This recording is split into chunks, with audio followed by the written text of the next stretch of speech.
AI가 삼키는 것은 반도체만이 아닙니다. 전기와 물, 그리고 땅까지 한꺼번에 빨아들이고 있습니다. 그 한복판에서 울산이 꺼내든 해법은 예상 밖이었습니다. 서버를 바다에 넣겠다는 겁니다. 아일랜드라는 나라가 있습니다. 인구 500만의 작은 유럽 국가입니다. 그런데 이 나라 전체 전력의 21%를 데이터 센터가 쓰고 있습니다. 올해 안에 32%를 넘길 것이라는 전망도 나옵니다. 국민들이 쓸 전기가 부족하다는 말까지 나옵니다. 블랙아웃, 대규모 정전 경고가 해마다 반복됩니다. 그런데 이건 남의 나라 이야기만은 아닙니다. 한국은 지금 데이터 센터의 80% 이상이 서울, 경기, 인천에 몰려 있습니다. 수도권 전력망이 이미 한계에 가까운 상황에서 AI가 요구하는 전력은 매년 2배씩 늘고 있습니다. 이런 가운데 4일 전 울산이 전혀 다른 방식을 들고 나왔습니다. 서버를 바다에 넣겠다는 구상입니다. 511억 원을 투자해 전력 소비를 30% 이상 줄이고 냉각 에너지는 사실상 제로에 가깝게 낮추겠다는 겁니다. 이게 정말 가능한 일인지 아니면 또 하나의 구호로 끝날지 짚어볼 필요가 있습니다. 이 이야기를 제대로 이해하려면 먼저 AI 데이터 센터가 지금 전 세계에서 어떤 부담을 만들고 있는지부터 봐야 합니다. 여러분이 챗GPT에 "오늘 점심 뭐 먹지?" 라고 한번 묻는다고 해보겠습니다. 이 한마디에 전기가 2.9W 소모됩니다. 같은 질문을 구글에 검색하면 0.3W입니다.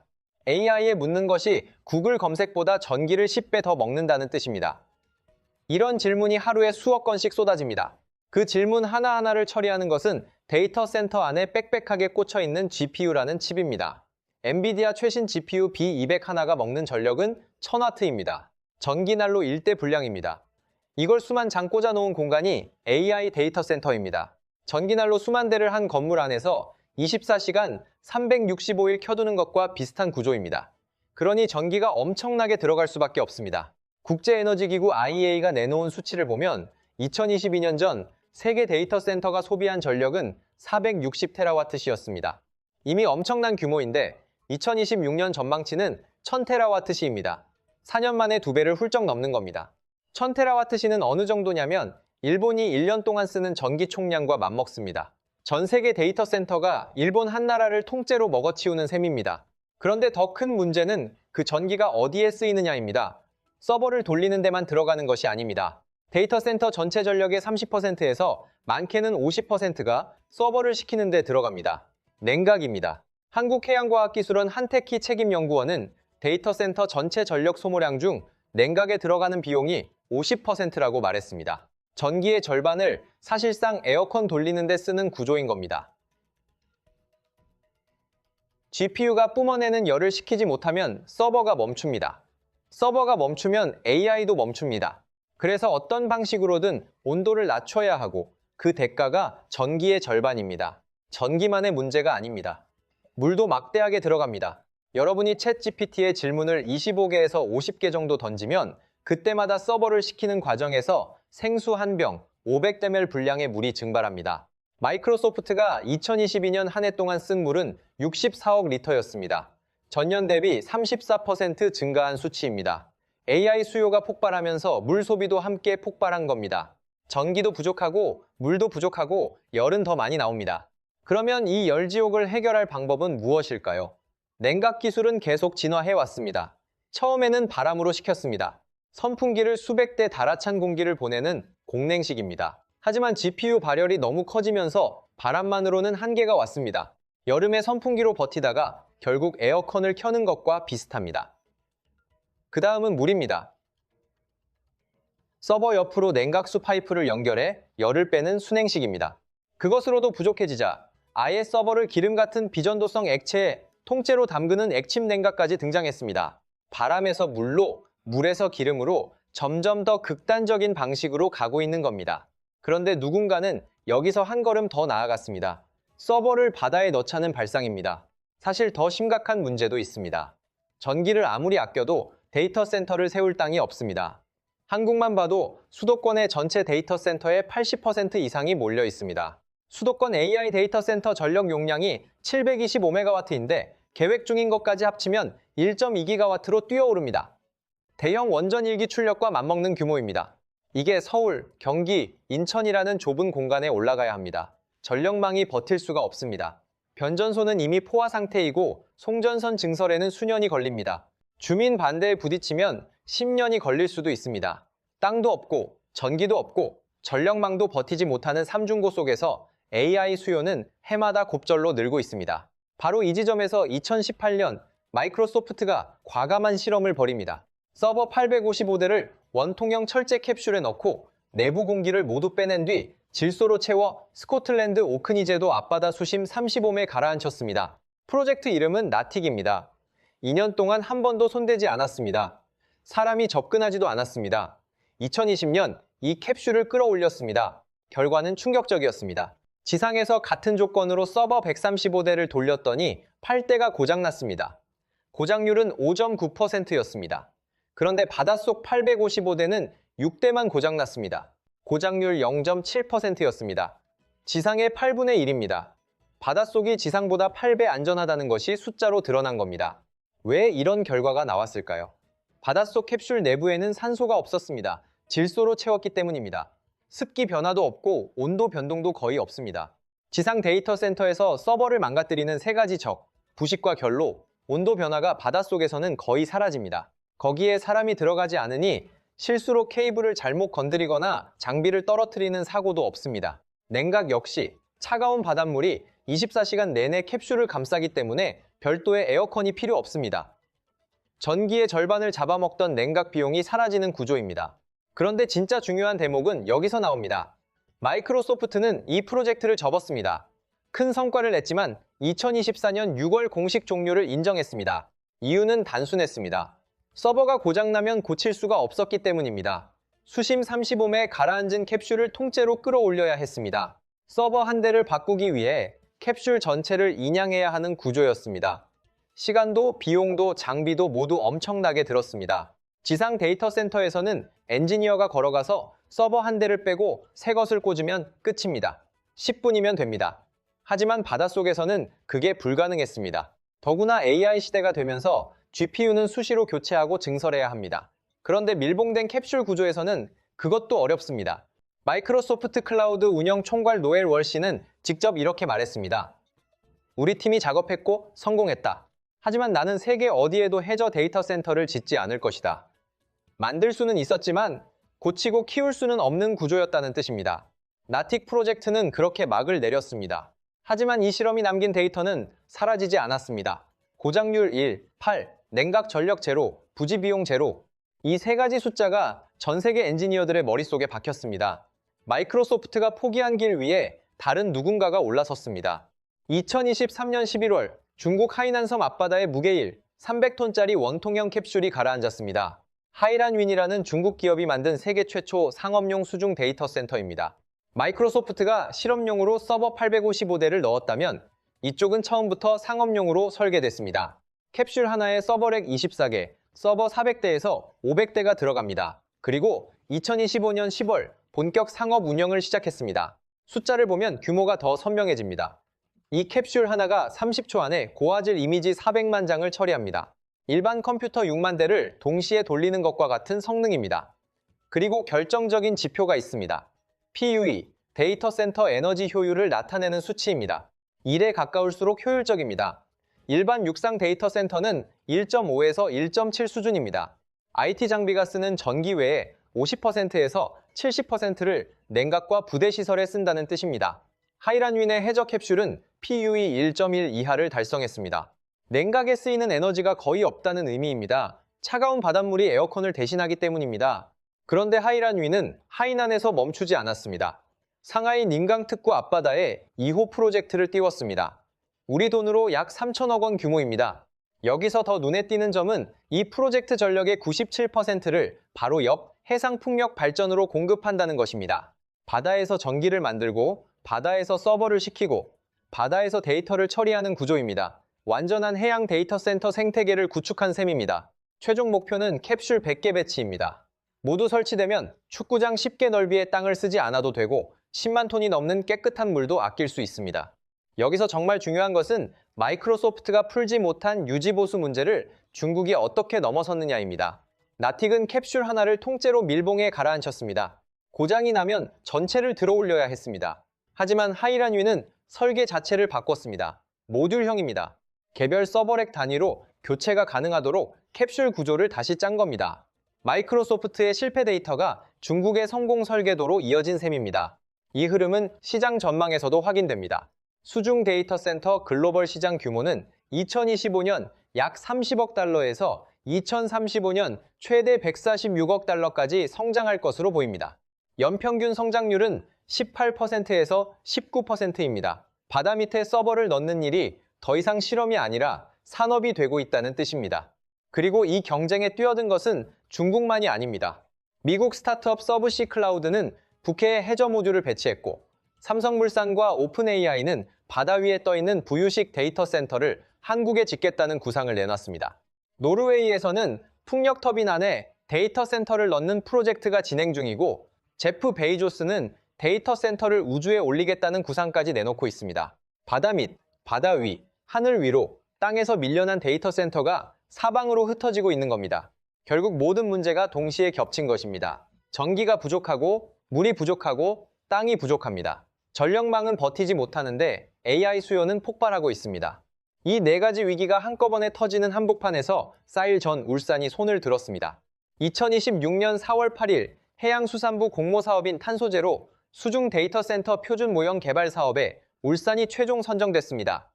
총 사업비는 511억 원입니다. 국비 400억 원에 지방비와 민간 투자 111억 원이 더해집니다.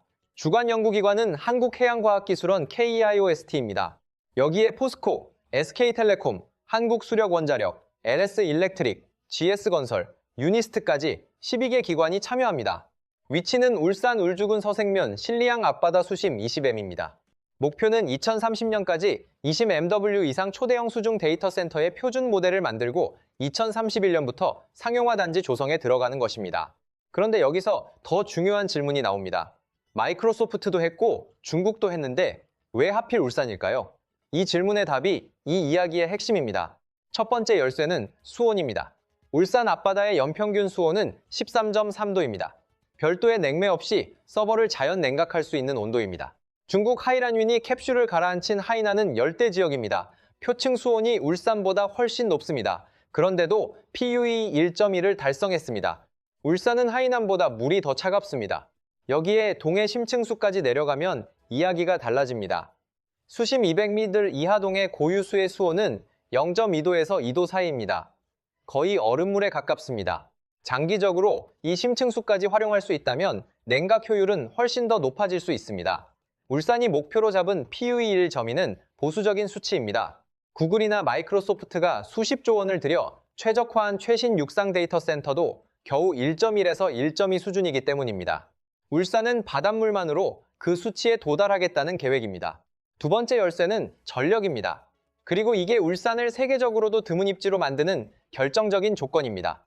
바로 오늘 4월 12일 세울 원자력 발전소 3호기가 첫 시동에 성공했습니다. 140만 킬로와트급입니다. 이 원전의 이력도 만만치 않습니다. 2016년에 착공했지만 2017년 탈원전 정책으로 공사가 멈췄습니다. 시민 공론화를 거쳐 겨우 재개됐습니다. 이후에도 경주 지진에 따른 내진 설계 강화, 환경법 개정에 따른 설계 변경 등으로 준공이 5번이나 미뤄졌습니다. 착공 10년 만에 드디어 시동이 걸린 겁니다. 하반기에 상업운전에 들어가면 울산 전력 수요의 37%를 이 원전 하나가 공급하게 됩니다.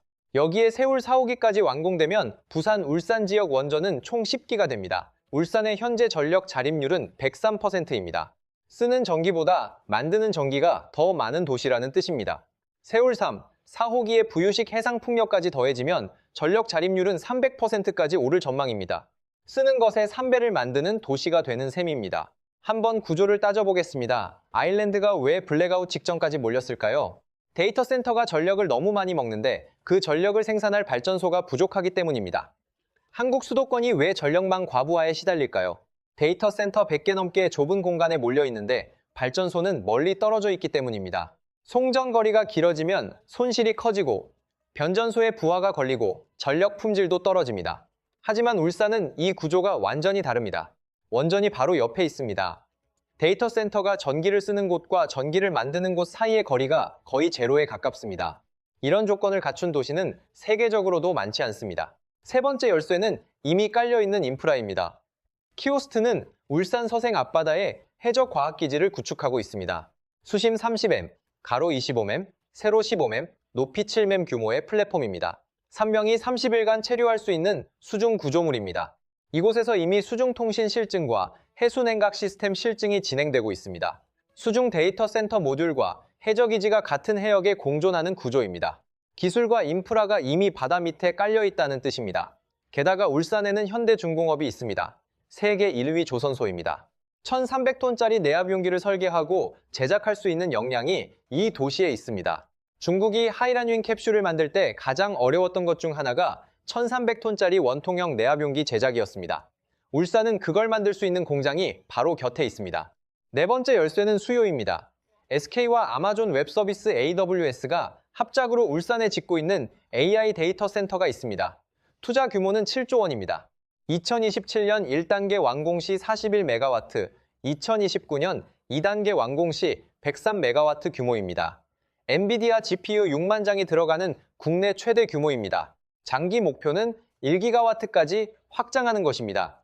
대형 원전 1기 출력을 데이터 센터 하나가 먹겠다는 수준입니다. 결국 울산은 지상 데이터 센터와 수중 데이터 센터가 같은 도시에 공존하는 그림을 그리고 있는 겁니다. 지상에서 GPU를 돌리고 바다에서 서버를 시키고 바로 옆 원전에서 전기를 끌어오는 구조입니다. 원전, 해수, AI 산업 수요. 이 세 가지 조건이 한 도시에서 동시에 맞아떨어지는 곳은 울산이 거의 유일합니다. 조금 물러서 전체 그림을 보면 더 선명해집니다. 마이크로소프트는 AI 전력이 너무 부족해지자 1979년에 멜트다운 사고를 일으킨 3마일섬 원전을 되살리기로 결정했습니다. 원전 소유사인 컨스텔레이션 에너지가 16억 달러, 우리 돈 2조 원을 들여 재가동하고 마이크로소프트가 20년간 전력 전량을 사겠다고 계약했습니다. 미국 에너지부까지 나서서 10억 달러 대출을 해줬을 정도로 빅테크의 전력 갈증이 국가적 문제가 된 겁니다. 그런데 울산은 사고 원전을 되살릴 필요가 없습니다. 바로 오늘 첫 시동에 성공한 세울 3호기를 포함해 신규 원전이 돌아가고 있기 때문입니다. 마이크로소프트가 2조 원을 들여 과거의 원전을 되살리는 동안 울산은 미래의 원전을 가동하고 있는 셈입니다. 물론 이 이야기가 여기서 끝나는 것은 아닙니다. 울산 앞에 놓인 과제도 분명합니다. 마이크로소프트가 나틱을 접은 핵심 이유는 유지보수였습니다. 울산은 이 문제를 모듈형 설계로 풀겠다고 합니다. 서버와 변배전 설비를 조립식 표준 규격으로 만들어 고장난 모듈만 분리해 교체하는 구조입니다. 캡슐 전체를 끌어올리는 것이 아니라 레고 블록처럼 부분 교체를 하겠다는 겁니다. 중국 하이란윈이 이미 이 방향으로 성과를 냈기 때문에 기술적으로 완전히 불가능한 일은 아닙니다. 하지만 수심 20뱀에서 모듈 단위 교체를 반복하려면 수중 로봇, 전문 잠수사, 해저 크레인 같은 장비와 인력이 상시 대기해야 합니다. 이 유지보수 체계의 경제성이 입증되지 않으면 마이크로소프트와 같은 길을 걸을 가능성도 있습니다. 해양 생태계 문제도 남아 있습니다. 대규모 서버가 내뿜는 열이 바닷물로 빠져나갑니다. 국지적으로 수온이 오르는 열오염이 생길 수 있습니다. 키오스트 한테키 책임연구원은 조류 속도 0.3밈, 유속 0.1만 돼도 영향이 없다고 설명합니다. 울산 앞바다가 이 조건을 충족한다는 것입니다. 과학적으로는 그렇게 볼 수 있습니다. 하지만 캡슐이 100개, 200개로 늘어나면 어떨까요? 대규모 수중 데이터 센터 단지가 해양 생태계에 미치는 장기적 영향은 아직 누구도 정확히 알지 못합니다. 세계 어디에도 그 정도 규모의 실증 데이터가 없기 때문입니다. 그리고 가장 근본적인 질문도 남아 있습니다.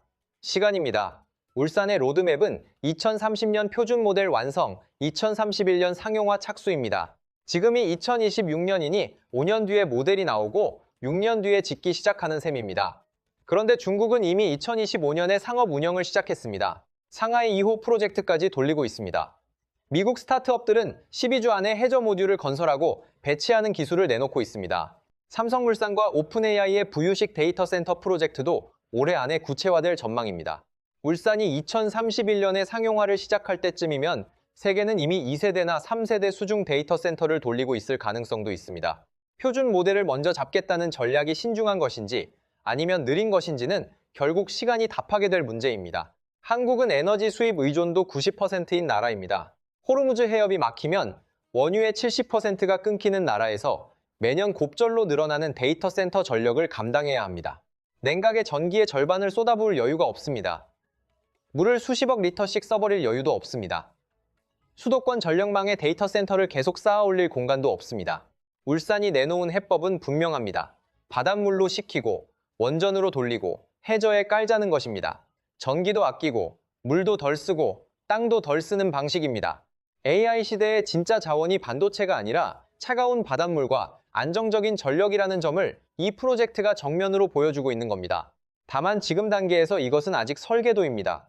발표문입니다. 실제로 수십 20헥의 모듈을 가라앉히고 서버를 돌린 뒤 5년 뒤 초대형 수중 데이터 센터 단지를 현실로 만들 수 있을지는 아직 검증되지 않았습니다. 마이크로소프트는 기술을 증명하고도 사업성 앞에서 멈췄습니다. 중국은 상업화에 성공했지만 장기 운영 데이터는 아직 3년도 채 되지 않았습니다. 울산은 이 두 선례를 모두 교과서로 삼아 뛰어드는 겁니다. 성공하면 세계 최초의 원전 연계 수중 데이터 센터 표준을 가진 나라가 될 수 있습니다. 실패하면 511억 원짜리 바닷속 고철로 남을 수도 있습니다. 다만 한 가지는 분명합니다.